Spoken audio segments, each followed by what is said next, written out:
Good evening. My topic really flows on from the points made earlier by Ken and Ray, and essentially they're suggesting that there's going to be some changes.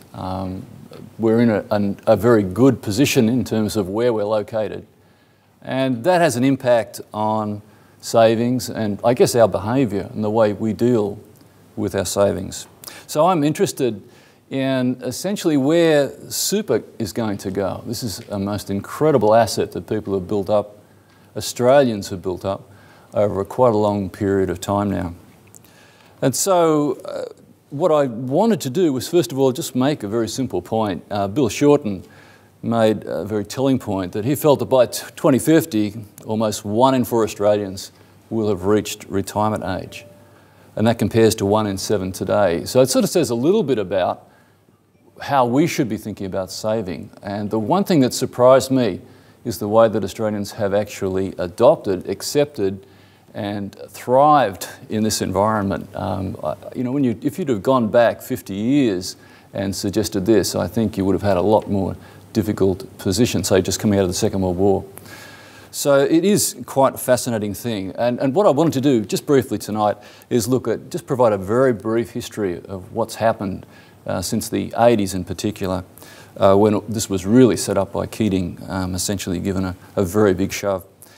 And then we'll talk a little bit about APRA. Essentially the funds are split into 2 groups, the larger funds run by or supervised by APRA, and the self-managed funds, which is a thriving area that's managed by or supervised by the Australian Tax Office. And we'll talk a little bit about these as I go along this evening.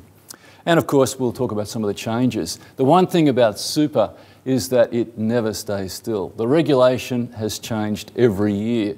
Some years, minor changes enough to annoy everybody, which it almost invariably does. Other years, very, very large changes, and that annoys everybody even more.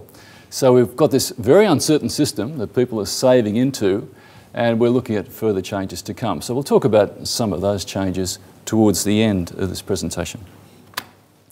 So what about the growth or changes in this system? In fact, superannuation was in place in the 1800s. Some companies offered that to their senior employees. But about 1900, New South Wales introduced a pension system, and the states followed, and that's proceeded along, providing, I guess, sort of a base level of support when you retire. But super does more than that. The whole idea of this was to provide people with something more. And so we saw in 86, 3% contribution, which was negotiated with Hawke, and the movements through that you can see on this overhead. I guess the key thing that I'd like to point out is the 1992 to 2000 super guarantee increases from 3 to 9%. They're considerable. The Heaney report, the tax report that came out recently, Heaney suggested it should stay at 9.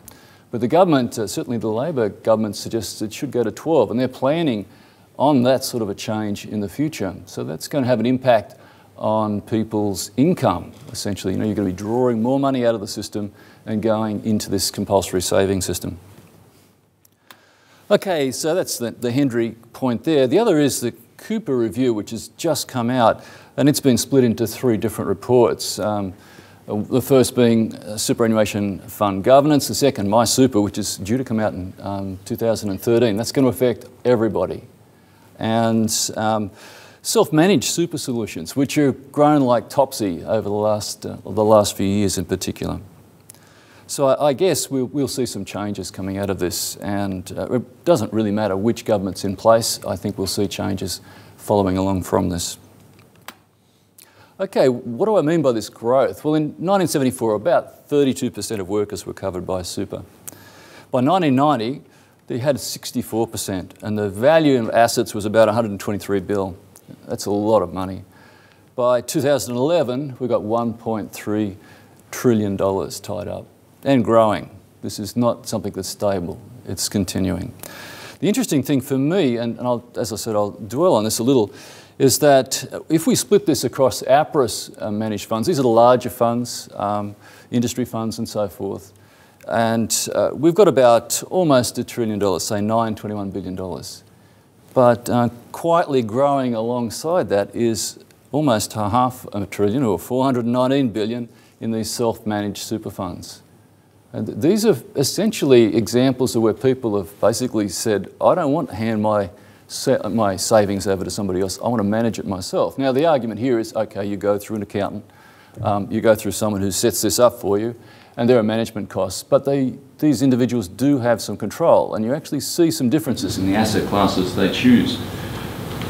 So to get a sense of the growth that's occurred, you can see that from 2004 right through to 2011, we've got fairly steady movements. But of course, there's no great guess about what happened in 2007 and 8, and you can see a bit of a blip there. And I think the thing that really surprised me was, if you talk to anybody around that time, people basically decided they would hold off retirement and save. And I think we're seeing the results of that now. I remember I was talking to a cameraman at the ABC around that time, and he just said, I've got to work for the next 10 years because of what's happened. And I suspect there's a very large group of people caught by that. And we can see that the growth in assets is essentially continuing. Yes, it did plateau a little, but it's continuing on. And ultimately, we'll see people drawing down on this as they retire. But it is interesting to see the way people treat this. It's a personal asset, and people are very responsible in terms of the way they deal with this. Okay, what sort of assets do we have in this group? And this is something I've always been interested in. If you don't really have a lot of choice over where your money goes, then where do people decide to put it for you? And in this case here, I've got some information on the default asset allocation. This doesn't tell us exactly where the money goes, but it gives us a rough idea of where it's most likely to wind up.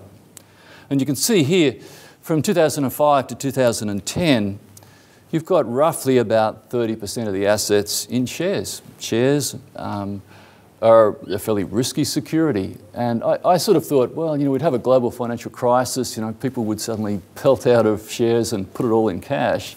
And perhaps the super funds might do that as well.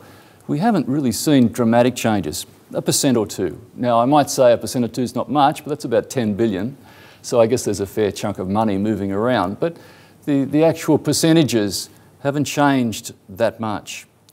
We've seen a fall in equities, as I said, and 2010 has dropped down to, say, about 29, but cash has risen a little. So if you compare, say, 2005 to 2010, we're looking at essentially almost unchanged, around 30% in cash and debt securities.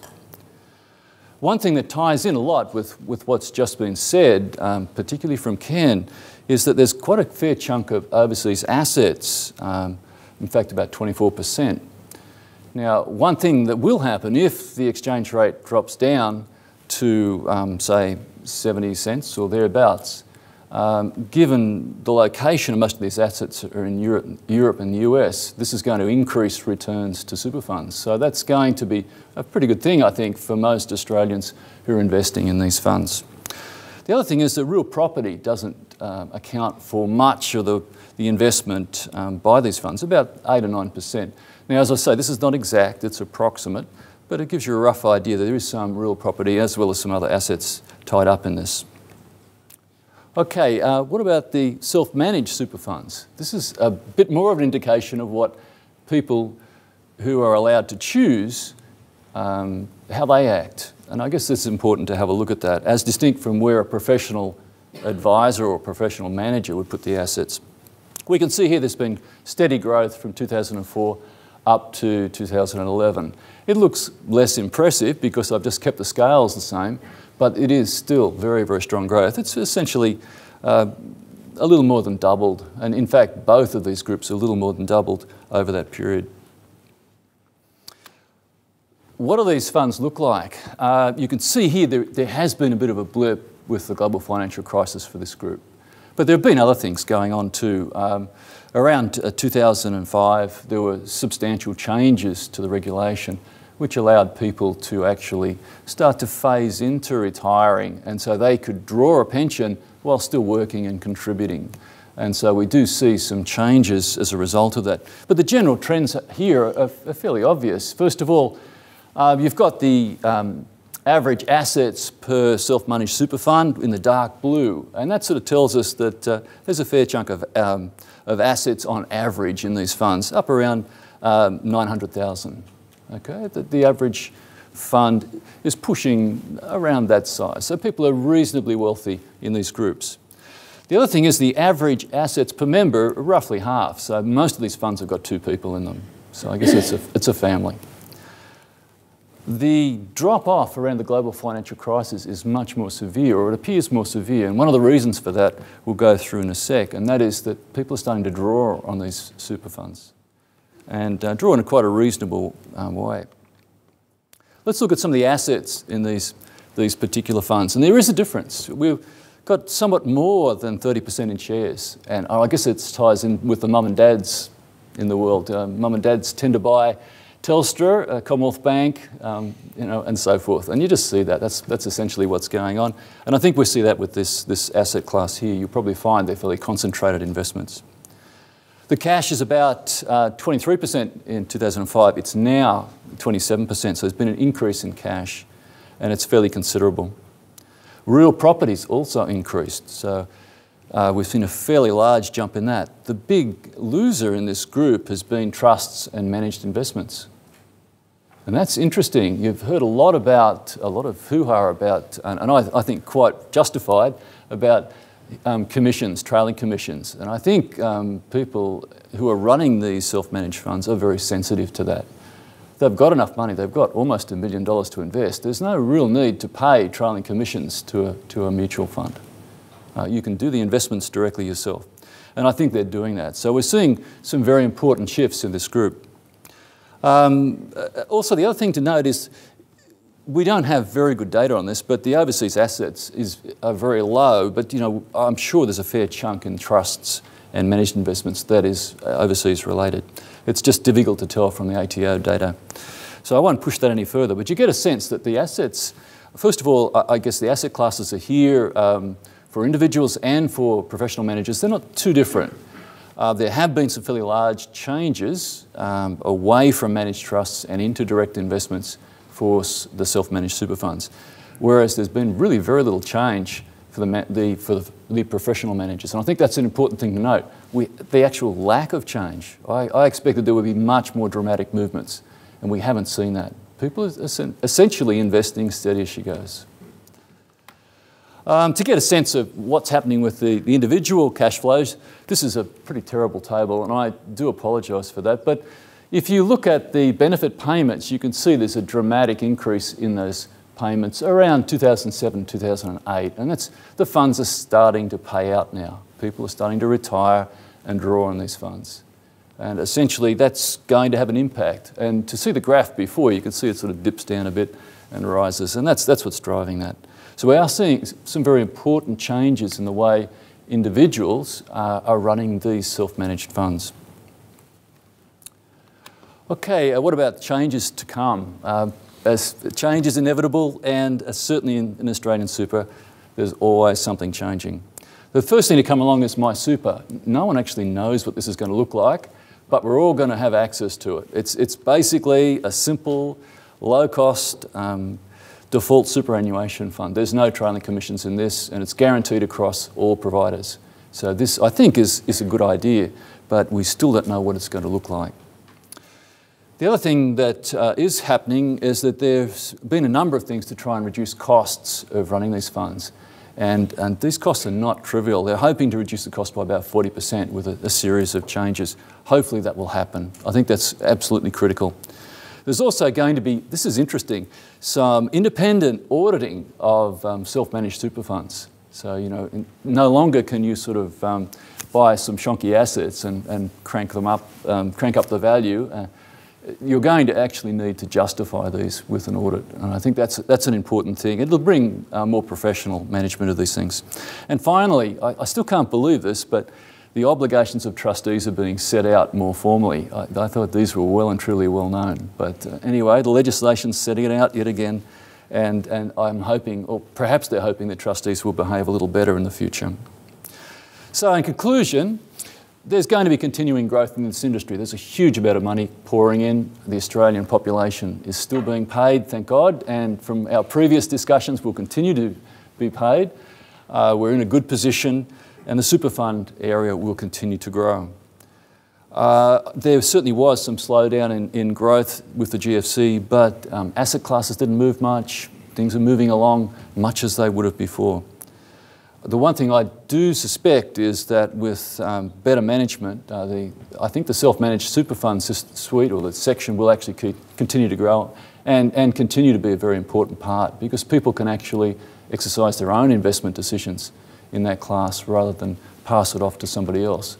I'm yet to be convinced that that's not a good idea. I think it's actually a good idea, particularly when you can seek out high quality advice. And of course, regulation will continue. We're either regulated or taxed, and usually both at the same time. So they're the only things that I can see in super, and essentially we're just more of the same, is my push.